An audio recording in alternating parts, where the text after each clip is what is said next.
Namaskar and welcome back. If you've been following these series, you've started to understand the why behind the distance and the role of your own history. But I know a question is still burning in your heart, keeping you up at night. ये तो बस एक दौर है ना, थोड़े time में ठीक हो जाएगा. This is just a phase, right? It will get better in a while. This uncertainty is its own special kind of a torture. One day you're convinced it's just a busy period. The next, you're gripped by the fear that the silence is permanent.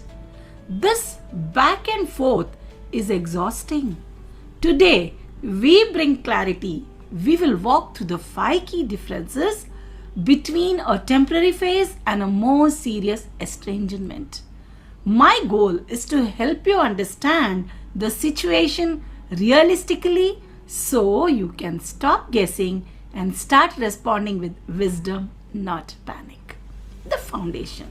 What is a phase in adulthood? Let's first normalize what a healthy temporary phase looks like in your child's life, adult child's life.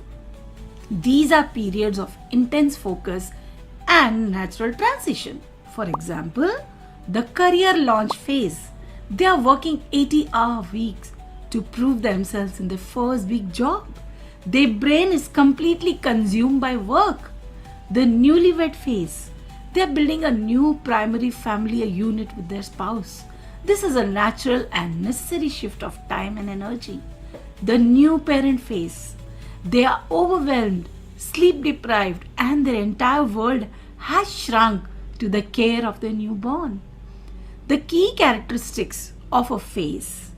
The communication doesn't stop, it just changes in frequency and depth. You might get a short text saying, "Really busy, talk soon." You still feel connected, just less frequently. The emotional door is still open. Now let's look at the 5 key signals, phase versus estrangement. Now let's look at these 5 signals. I want you to listen, not to panic, but to assess your situation with clear eyes. Signal 1, the nature of communication. In a phase, communication reduces, but it's warm when it happens. A random meme, a quick call to ask for a recipe, a "good morning ma" text. In estrangement, there is an active withdrawal or coldness. Your calls go straight to the voicemail. Your messages are left on read with no reply. The tone, if they do reply, is formal, brief, and cold. Okay, noted, busy. It feels like you're talking to a colleague, not to your child. Signal 2, the reason given or not given.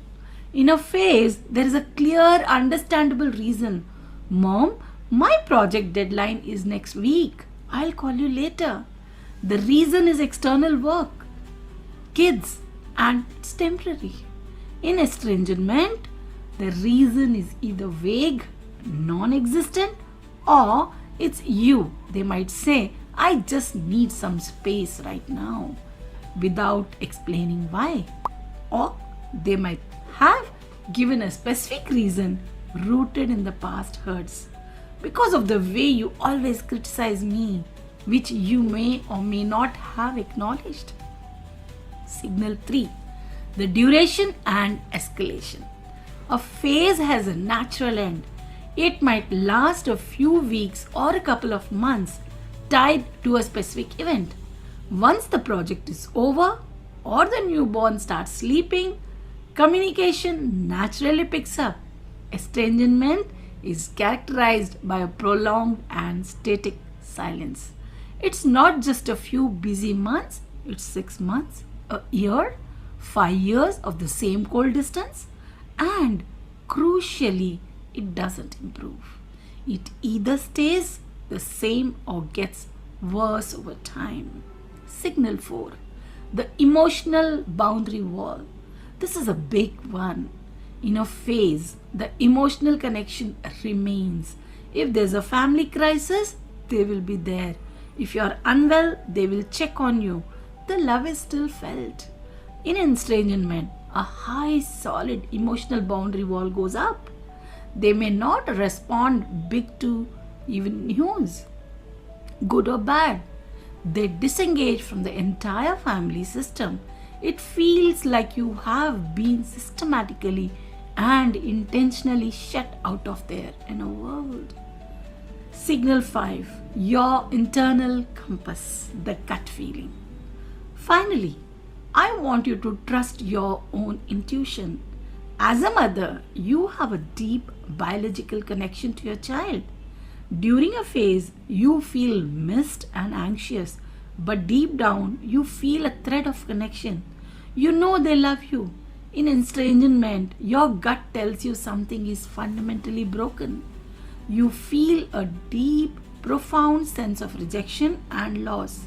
This isn't just worry, it's a deep, persistent grief. Your body and soul are telling you this is different. The gray area and what to do right now. Now, you might be listening to this and thinking, but my situation is somewhere in the middle. That is the gray area, and it's very common. Perhaps the communication is cold, but it's only been a few months. What do?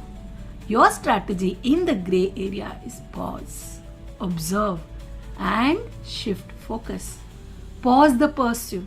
If you've been calling and texting constantly, stop. Your pursuit is likely adding pressure and validating their need for distance. Observe without reacting. For the next 4 to 6 weeks, be a scientist of your own situation. Don't hesitate. Contact. If they reach out, note the tone if they do. This gives you a real data. Shift focus inward. This is important step. Use this period of uncertainty to begin your own healing work we discussed in the last video. Work on your nervous system. Start journaling. Your peace cannot be dependent on their response. Now let's review. A phase is temporary, communicative, and has a clear external cause. Estrangement is prolonged, cold, emotionally walled off, and feels like a fundamental rejection. Getting this clarity is not meant to devastate you. It is meant to empower you. Knowing what you're dealing with allows you to choose the right response. You stop wasting energy on wishful thinking and start applying your energy where it can actually make a difference in your own healing and in taking strategic, wise actions when the time is right. If this clarity was helpful, please like this video and subscribe to the channel. It tells the YouTube algorithm that this is important content for mothers who need it. And in the comments below, I want you to practice this clarity. You don't have to share your whole story. Just write either phase or estrangement, based on what you feel your situation is after watching this. This simple act of naming it can be incredibly powerful. In our next video, we tackle one of the hardest parts, the shame and stigma of being an estranged mother. You are not alone in this journey. And thank you for your courage. Take care, love yourself, and goodbye. God bless you.